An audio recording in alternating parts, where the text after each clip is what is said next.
से महाराज जी इस शताब्दी के शुरुआत में 1940-50 के आसपास बंबई चला गया। बच्चे ने मेहनत की, 12वीं तक अच्छा पढ़ा छतरपुर में, गांव में रहता था, दूर 40 किलोमीटर पैदल चल के आता था, मांग जांच के पढ़ा। बुढ़िया ने बर्तन मांज के पढ़ाया बच्चे को। जब नौकरी लगी किसी सेठ के यहाँ 2-4-5 हजार रुपए की, उस जमाने में आज के 2 लाख के बराबर हुई, तो उसने कहा अम्मा चिंता मत कर, साल भर से पहले सेठ छुट्टी नहीं देगा, लेकिन मैं तुझे पैसे भेजूंगा, तो बर्तन मत मांजना। 8-9 महीने बीत गए, बुढ़िया बर्तन मांजती रही। तो किसी दिन किसी संत की, किसी अच्छे व्यक्ति की दृष्टि पड़ी, हमारे भैया जैसे भरत की किसी की दृष्टि पड़ी, अम्मा कल इन्हें पकड़ के कह रही थी, उन्होंने एक अम्मा ने पकड़ लिया इन्हें। अब ठीक तो हो गई है लेकिन मुद्रा नहीं थी, तो कुछ पैसे देने थे, तो उन्होंने चारों तरफ देखा किधर मिल सकते हैं। पीछे से एक भक्त ने निकाल के दिए, जितने दिए उसके हाथ में धर दिए और वो अम्मा लेके चली गई। तो ऐसे ही किसी व्यक्ति ने पूछा कि माई तेरा लड़का तो बड़ा नालायक निकला, गांव से पढ़ के गया और तुझे 1 रुपया भी नहीं भेजा, चिट्ठी विट्ठी लिखता है, पैसे भेजता है? माई ने कहा पैसे तो नहीं भेजता, कुछ रंगीन कागज भेजता है, वो मैंने सजा रखे हैं। हम जैसा कोई अंदर देखने गया तो देखा कि मनी ड्राफ्ट लटके हुए थे, हजार रुपए के।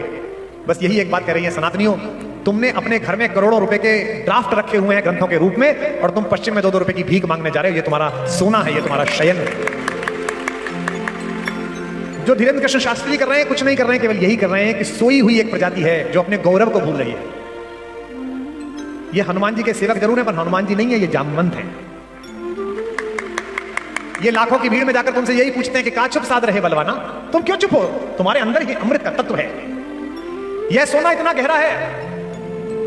कल प्रतीकों पर चर्चा करूंगा, आज इस चर्चा पर विराम कर रहा हूं, वो सुनिएगा। आप सबके अंदर एक तरंग फैलेगी।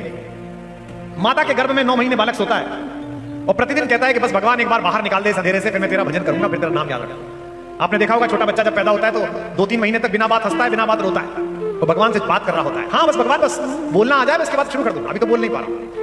फिर माँ का चाव लग जाता है, दूध का चाव लग जाता है, बहनों बुआओं का चाव लग जाता है, फिर भूल जाता है। फिर कहता है करूंगा, अभी तो बधाई बधी है घर में, थोड़ा जवान हो जाने दे, शरीर में जान आने दे, फिर करूंगा। फिर शादी हो जाती है, फिर भगवान को छोड़ो तो अपनी मैया को भूल जाता है फिर तो शादी होने के बाद। और एक दिन ऐसा समय आता है कि तैयारी में ही चला जाता है, भगवान का भजन नहीं कर पाता, जागरण पैदा नहीं हो पाता। इस जागरण को आत्मा में उतार लोगे तो भला हो रहा, मेरा हुआ है। मेरे अंदर यह जागरण का तत्व था कि मेरा जीवन किस लिए है, तो मैं व्यासपीठ पे बैठा हूं और इतने महनीय लोग मुझे सुन रहे हैं, जिनका मैं इतना आदर करता हूं। प्रकाश भैया हमारे महाराज जी बैठे हैं और तमाम संतजन बैठे हैं। अन्यथा मेरे मन में जागरण नहीं होता तो मैं भी दिल्ली में बैठ के दारू का हिसाब दे रहा होता। यह जागरण का ही तत्व है कि जीवन बना किसके लिए।